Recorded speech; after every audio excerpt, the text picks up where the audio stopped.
Hah? Iya. Itu jarum besi. Iya, jarum. Masuk badan.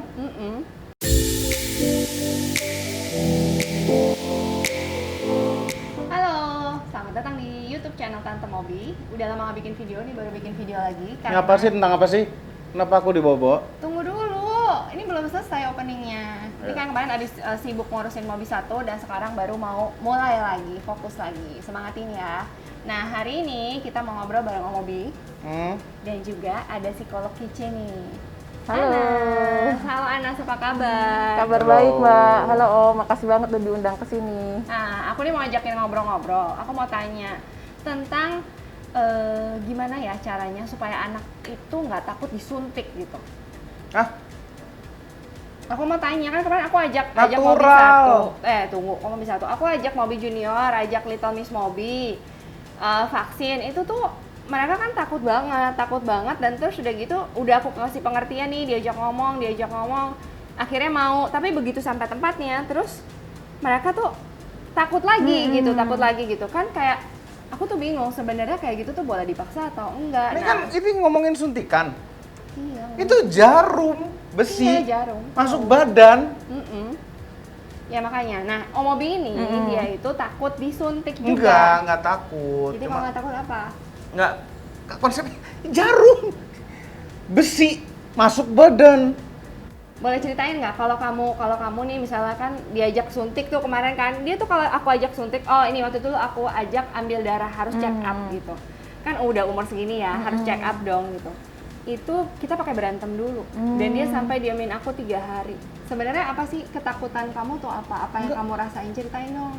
Nggak ada, nggak takut, cuma itu jarum besi masuk badan. Gimana? Kan ngeri. Tuh kan ngeri. Ya masuk badan. Jadi ngeri ngebayangin si jarum besinya itu ya. Itu badan kita nih, badan dalam organ nih kita proteksi dengan kulit kita gitu ya. Dimasukin. Kan ngeri. Gitu. Nggak takut jarum. Mungkin lebih ke arah geli.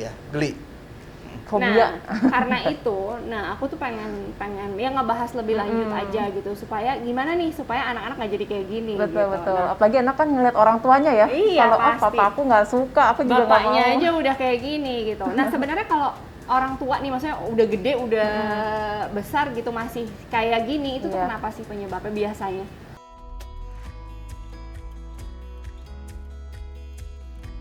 Macam-macam sih ya. Jadi Normal, biasanya kan? mungkin karena fobia juga. Normal. Dan tadi maksudnya aku inget zaman mamahku dulu kan suntikannya tuh ngeri banget ya Om ya. Yang kayak sampai bekasnya kan sampai Ya, lingkaran ada. gitu kan. Ini. Heeh. Nah, itu tuh menurut aku memang di zaman itu juga kan jarumnya gede banget ya, beda banget sama zaman sekarang. Oke. Jadi maksudnya kalau orang-orang yang zaman dulu atau yang sekarang udah usia dewasa ya, usia matang, takut itu karena emang pengalaman waktu kecil itu tuh menakutkan banget sih. Jarumnya tuh emang gede banget gitu. Jadi lebih karena waktu kecil dia ketakutan gitu Iya, ya, trauma masa kecil gitu. Pengalaman trauma, dan sebenarnya trauma tuh bukan harus selalu hal-hal heboh kayak kita kena kebakaran, gempa bumi, tapi ya itu ketika kita di usia masih sangat kecil, pengalaman hidup kita belum banyak, terus kita tuh dipaksa untuk sesuatu yang sangat menakutkan buat kita dan gak nyaman. Oke. Gitu. Makanya mungkin yang sebenarnya Tante Mobi udah lakuin, kalau anaknya sampai takut banget, mending kita pulang dulu gitu. Karena mungkin Pulang buat kita pulang dulu, nggak Udah usah hari jauh-jauh itu. datang gitu, pulang dulu. Kalau kita mikirnya ini ya, kalau mau mikir Jangka efek jangka panjang panjang, soalnya sih otaknya anak itu tuh ternyata syarafnya tuh masih kayak fragile banget, masih rapuh banget. Jadi mungkin kita pikir, itu sayang lah udah sampai sini, paksa aja. Hari itu paksa, mungkin efek traumanya jadi bertahun-tahun, terutama untuk sesuatu yang itu kan ya tadi, sesuatu asing dimasukin ke tubuh, apalagi anak-anak. Mereka akan ngerasa ini tuh sangat menakutkan karena nggak familiar dan nggak aman ya. Anak-anak kan selalu takut sama sesuatu yang baru sih, gitu. Oke, nah jadi kita mulai dari awal dulu ya. Kan kita nih kalau mau bawa anak suntik kan kita harus siapin dia dulu kan. Kita ajak ngomong, terus diajak ngobrol, diceritain. Itu gimana seharusnya? Benernya tuh diceritainnya gimana gitu supaya ini kita besok mau suntik karena ini apa? Oh iya.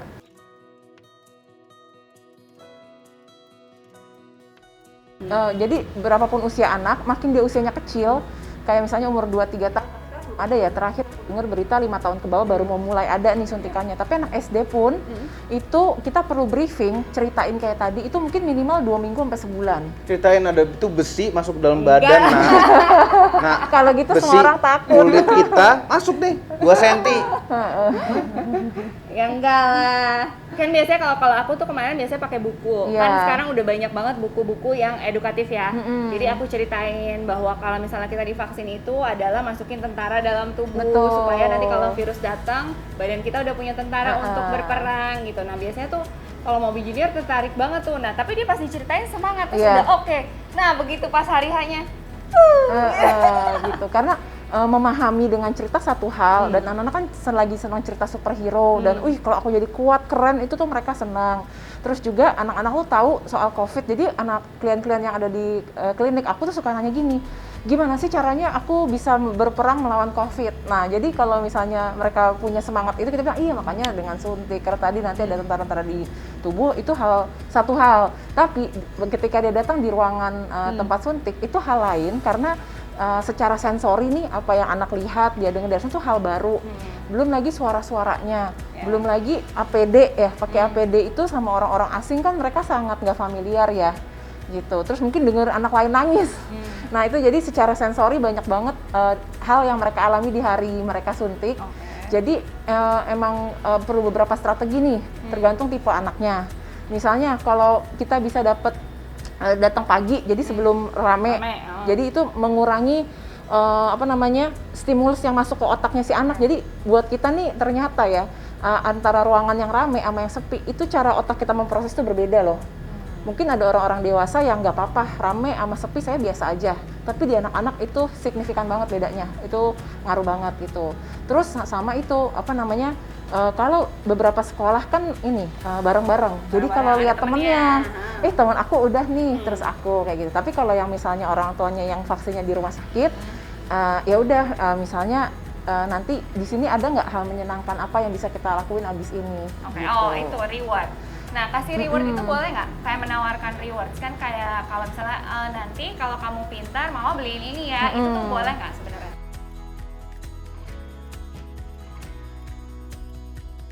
Nah tergantung sebenarnya reward seperti apa ya, dan sebenarnya buat anak tuh butuh spesifik sih. Kalau ini tentang suntik gitu kan, karena ini penting banget, jadi kita butuh kasih reward, tapi mesti bedain antara reward sama bribing nih. Kayak ada nih misalnya, oke boleh suntik, nanti beliin legonya 4 juta, nggak usah kayak gitu. Diajak makan aja atau dibeliin makanan yang dia suka, atau nempelin stiker atau apa gitu. Jadi nyari Jadi yang jangan mahal-mahal, minta suami gitu. Ini hadiahnya mintanya ke suaminya. Nih beliin ini, bayar nih. Gimana sih? Ini kan bapak selalu bayar. Ya enggak, kan tuh bisa pakai stiker. tergantung usia anak. Gitu. Atau anaknya kalau suka Tamiya gitu kan. Jadi tapi yang secukupnya aja. Nah, tapi kalau semua hal sebenarnya dalam hidup tuh ngurusin anak, dia tentang proporsi ya. Maksudnya kayak kita makan aja kan nggak boleh cuma karbohidrat doang, nggak boleh cuma protein doang. Maksudnya kalau ngasuh anak reward boleh, tapi bukan cuma itu doang yang bukan kita cuma beri. materi gitu ya, bukan cuma barang ataupun uang ataupun apa, tapi lebih misalnya quality time, liburan, betul. Duit lagi. Malam hari di kasur kita keruntelan bareng, pagi hari kita momen bisa makan bareng, ketawa-ketawa, bercanda-bercanda, itu juga yang penting juga sih buat anak ya, gitu. quality time ya, quality time itu penting banget memang. Quality time tuh loh.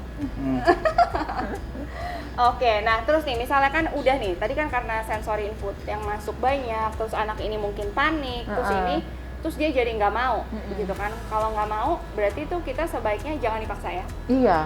Atau dan juga gini, sama anak itu yang kita perlu latihan, aku suka bilang ngurus anak itu kayak punya customer. Kita kan kalau misalnya nawarin sesuatu ke customer, dianya nolak kan kita nggak berhenti gitu aja kan. Kita tarik ulur, tapi ada istilah yang namanya validasi emosi yang kita lakuin ke anak. Misalnya, oh adik takut banget ya, di sini rame ya, misalnya iya aku rame nih, oke, mama atau papa temenin dulu ya. Jadi buat anak itu bukan hanya sekedar kita menghilangkan dia dari situasi yang nggak enak, tapi kepastian atau reassurance bahwa kita tuh nemenin dia loh di saat dia nggak enak, itu juga penting. Nah nanti terus tunggu, emang kenapa jadi orang tua tuh stok sabar kita mesti panjang ya gitu. Nah itu misalnya ditunggu 3 atau 5 menit, terus tanya lagi, sekarang udah lebih enakan belum?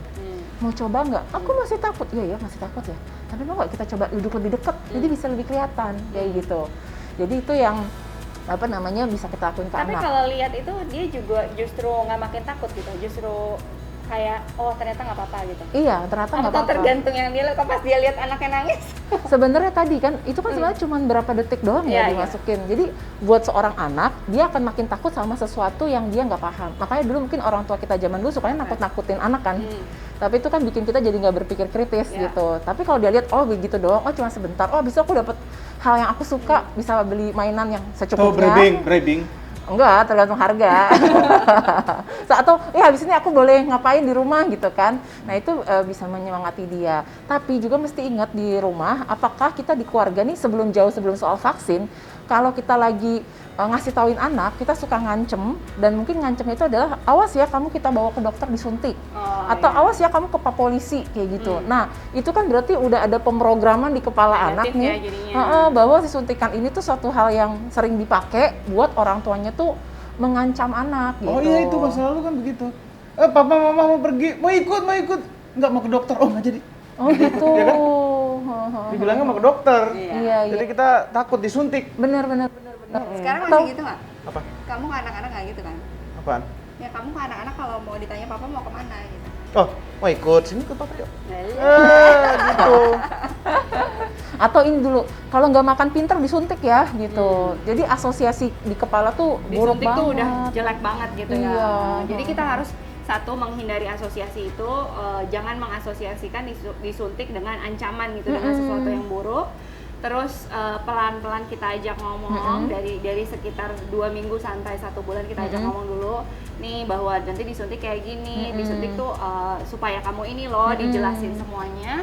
Terus pas hari hanya kalau memang masih nggak mau, kita coba pelan-pelan, sabar. Kalau masih sampai detik-detik terakhir nggak mau juga, ya udah pulang dulu, besok dicoba lagi. Berarti gitu ya.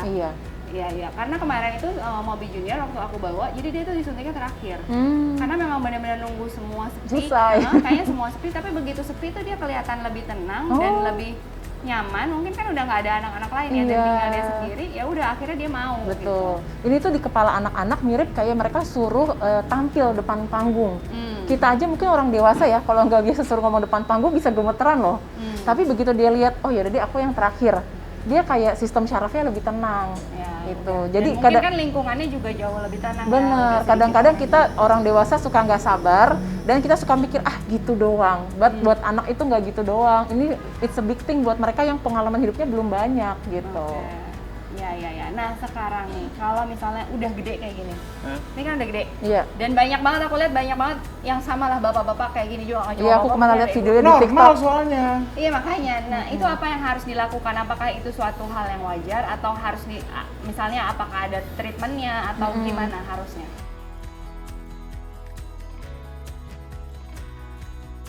Karena sebenarnya aku bukan psikolog buat dewasa, aku psikolog anak dan remaja. Jadi aku cuma bisa kasih tips yang kira-kira membantu juga buat aku gitu. Karena dulu juga aku kalau dulu waktu SMP suruh suntik di sekolah tuh sampai drama, sampai pelukin gurunya, sampai enggak mau gitu. Tapi tergantung ada 2 tipe orang. Ada orang yang fact based, jadi kalau denger fakta dia akan jadi knowledge gitu, lebih tersemangati. Oke deh ini sakit, tapi ini penting banget buat saya. Atau yang pakai pendekatannya emosi gitu, kayak oke nggak enak banget ya, nggak nyaman banget ya. Mungkin kita mesti briefing dulu, mesti jalan kaki dulu, terus kayak sebenarnya ketakutannya apa sih ya, itu mungkin pengalaman waktu kecil, makanya mesti respect pengalaman tiap orang gitu. Kalau dulunya punya pengalaman sangat berat dengan disuntik yang pakai suntikan zaman dulu, aku juga nggak bisa paksa, oh itu harus bisa dong gitu kan. Kadang orang suka kayak gitu ya. Tapi juga kasih waktu ke diri kita, oke kita boleh takut nih, terus juga sekarang lagi pandemi nih, kira-kira nunggu kapan ya kita siapnya gitu. Kayak Jadi karena diberikan itu juga waktu sampai siap gitu ya. Ya walaupun nanti kena waktunya lagi ngulur-ngulur lagi gitu kan ya gitu. Tapi at some point ternyata tuh sistem syaraf kita, kalau kita kasih pengertian, kita memahami diri kita juga, kita take time, terus kita lakuin hal-hal yang menyenangkan buat kita, bikin kita relax, terus denger cerita orang-orang yang udah ngelakuin. Aku sendiri tuh karena aku punya masalah hipotiroid, kayak kemarin abis divaksin aku sampai sebulan. Orang lain cuma berapa hari, terus ini kan mau booster lagi. Itu tuh Iya, aku juga gini, nervous. iya, Masya Allah kalau mesti menghadapi minggu yang sampai teler banget kayak gitu, gimana ya gitu. Tapi kalau aku lebih ke knowledge base, ya udah deh emang nggak enak, but we need that gitu. Jadi ya udah itu dijalanin juga gitu. Terus strateginya gimana? Oh mungkin nanti kerjaannya harus diatur segala macam. Dan kadang-kadang ada perasaan sedih juga kayak, ih orang lain kok cuma demam 3 hari, gue sampai 2 minggu sebulan ya gitu. Jadi ya individual difference, menerima individual difference juga jadi penting. Oke. Kamu sendiri gimana? Kemarin kan kamu yang aku lihat kalau dari mata aku nih ya, dari suntik yang pertama, kedua dan ketiga itu beda gitu. Kayak yang pertama tuh takut banget, yang kedua juga masih takut banget, tapi yang ketiga nih ada takutnya tapi udah lebih mild lah gitu, karena kayak dipeluk aja terus udah gitu. Menurut kamu sendiri? Dipeluk? Nggak ada yang dipeluk? Nggak ada? Perlu ada videonya. Nggak ada? Nggak ada dipeluk. Nggak kok, nggak. Nah, ini kalau disuntik tuh harus diginiin, hup gitu. Biar nggak bisa gerak. Nggak apa-apa kok. Nggak ada aneh. Gini, biasanya kan orang disuntik apapun ya. Bukan hanya disuntik, tapi Ambil darah. tindakan apapun, operasi, Iya. disunat, ya itu kan semuanya takut, itu semua kegiatan yang mengerikan, ya kan. Yang nomor satu yang dibutuhkan itu adalah ikhlas. Ya. Ikhlas karena butuh ikhlas dah. Mati deh nih, mati deh nih gitu, ya itu jadi dengan keikhlasan itu mungkin akan memudahkan yang takut ditindak apapun itu. Ya, kalau biasanya kami tuh nggak suka kalau ada tindakan gitu, nggak ada istri gitu nggak, mendingan nggak usah. Ini antara dua deh, kalau nggak ada istri diajak ibu saya.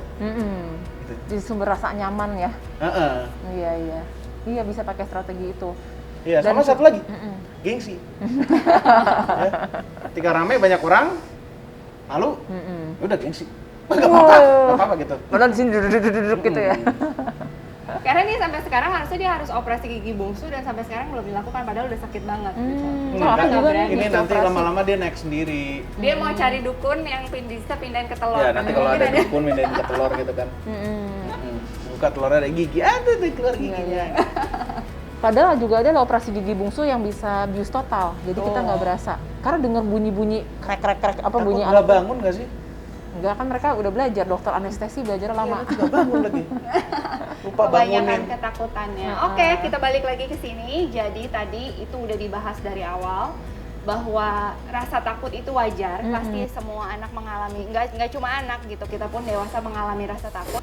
Harus divalidasi dulu rasa takutnya. Ya mama ngerti kamu takut, aku ngerti kamu takut gitu, bahwa takut itu wajar, tapi dikasih faktanya bahwa faktanya ini begini. Betul. Diceritain dulu dari jauh-jauh hari, 2 sampai sebulan sebelumnya, diajak ngomong, diceritain. Setelah itu pas hari hanya pelan-pelan, kalau langsung oke bagus, kalau belum oke pelan-pelan, dirayu lagi, sabar. Kalau masih nggak mau juga ya udah pulang dulu, nanti balik lagi, disiapin lagi. Dan memberikan rewards itu oke, asal jangan berlebihan ya, jangan berlebihan. Jadi yang wajar aja, dan nggak harus barang, nggak harus uang, tapi bisa juga dalam bentuk Kegiatan. quality time atau kegiatan. Dan terus apa lagi? Tante Mobi bilang soal rasa takut itu juga penting sebenarnya, bukan soal suntik, tapi dalam kehidupan sehari-hari juga anak kita memperkenalkan namanya termometer emosi. Jadi juga terkait dalam hal suntik ini, kalau dia takut dari skala 1 sampai 10, seberapa sih rasa takutnya? Gitu. Dan tadi mungkin seperti yang Om Mobi cerita, mungkin ada pengurangan rasa takut, dan nggak apa-apa kalau awal tuh, wih ini 10 dari 10 nih, I cannot handle. Jadi juga buat kita sebagai orang dewasa jadi lebih mudah berempati ke anak ya. Bahwa buat dia ini udah too much banget, karena begitu emosi sangat intens, itu kan tubuhnya bereaksi semua ya. Jadi itu penting kita ketahui gitu di anak, dan kita orang dewasa juga perlu melatih termometer emosi kita. Ini lagi ngerasa marahnya seberapa ya, 1 sampai 10, cemasnya seberapa. Nah itu lama-lama nanti dia pelan-pelan, karena menarik ke emosi, kalau kita belajar kenali dan namai, pelan-pelan dia bisa berkurang. Jadi selain, maksudnya ini tidak hanya berlaku untuk rasa takut, tapi segala macam emosi itu kayak termometer emosi ini kayak diberi level gitu ya. 1 sampai 10 nih ada di level berapa gitu. Jadi kayak supaya makan kita stick tahu, gitu. mungkin misalnya sama-sama takut, tapi takut yang kemarin tuh misalnya 10, sekarang sebenarnya udah 8 loh, berkurang tapi dikit. Oke. Tapi itu rasa takut yang sama kalau misalnya kita ini loh, naik roller coaster. Dia kan lagi ngantri waduh kita udah deket nih. Heeh. Aduh, sama kayak antrian suntik itu rasanya. Oh iya benar ya. Heeh. Makin mendekati antriannya makin Iya, intens ya. makin deg-degan. Gitu. Ya, itu roller coaster yang kita belum pernah coba, biasanya begitu. Kalau Iya. misalnya udah pernah dicoba, kita tahu rasanya ya udah. Oh iya Nah, benar. tapi kalau suntikan walaupun udah pernah dicoba berkali-kali, masih sama begitu juga. Kalau aku yang susah tuh diambil darah, mana dibilangin apa namanya pembuluh darahnya halus. Iya. Terus waktu tahun lalu kena DBD. Jadi itu saking takutnya kan nggak keluar juga darahnya. Ya sih coba lagi gitu. Iya iya iya, benar kemarin si Om pernah aku paksa terpaksa dipaksa walaupun ngambek tapi akhirnya mau itu ambil darah. Terus aku udah bilang, Pak ini orang susah banget diambil darahnya, jadi ambillah sebanyak-banyaknya, periksa semuanya gitu karena mumpung dapat. Betul. Ternyata Bu nggak bisa, keluarnya cuma dapetnya sedikit sampai darah rutin aja tuh akhirnya nggak keperiksa gitu. Oh. Jadi justru ambil, tapi kita bisa dapat kolesterol, gula dan lain-lain, tapi darah rutinnya nggak dapat. Itu udah banyak banget kemarin ya. Dracula kalah. satu tabung. Itu udah kayak Dracula. Oke, buat closing, Anas mungkin ada yang mau disampaikan nggak buat yang nonton? Iya, jadi kalau yang menonton Bapak Ibu di rumah itu lagi untuk anaknya buat vaksin, pastiin kita udah briefing yang panjang dulu nih, karena otaknya anak itu pemahamannya sangat terbatas. Lakuin cerita ke anak, lalu juga kita prepare the unexpected waktu di sesi di tempat kita mesti bawa anaknya suntik, dan kita berlatih intonasi suara yang bisa komunikatif, menyenangkan. Makanya kita juga butuh self care emosi diri kita sendiri sebagai orang tua dan orang dewasa, dan kita temenin anak dalam proses yang dialamin, karena it's not about the result, it's about the process. Kalau kita nemenin anak bertumbuh, itu aja sih pesan dari aku. Oke, terima kasih sudah menonton. Jangan lupa tekan tombol jempol ke atas dan subscribe channel Tante Mobi, dan tekan tombol loncengnya. Jangan lupa follow Instagramnya Anas. Apa Instagram Anas? @anasatrio. Di Instagram aku banyak suka sharing soal pertumbuh kembangan anak dan kesehatan mental. Oke, sampai bertemu di YouTube Tante Mobi berikutnya. Dah. Dah.